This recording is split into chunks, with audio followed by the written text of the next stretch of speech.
Yesu anakuita siku hii ya leo. Una kiu.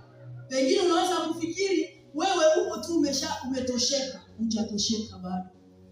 Unahitaji maji. Maandiko huongea katika njia ya ufunuo. Pengine wewe utafikiri ni maji tu ya kawaida ambayo tunatoa pale kwa mfereji. Hapana.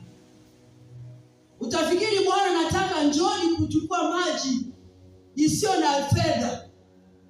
Ninapotazama hiyo mstari wa kwanza inanikumbusha kitabu hiyo ya Isaya sura yake 53. Inaongea kuhusu kazi kubwa Yesu aliweza kufanya pale msalabani, pale kwa Calvary.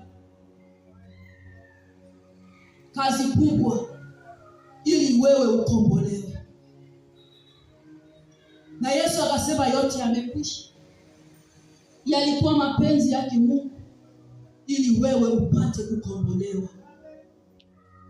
Aliweza kufanya pale. Na ukiona mstari wa 54 pia inaongea.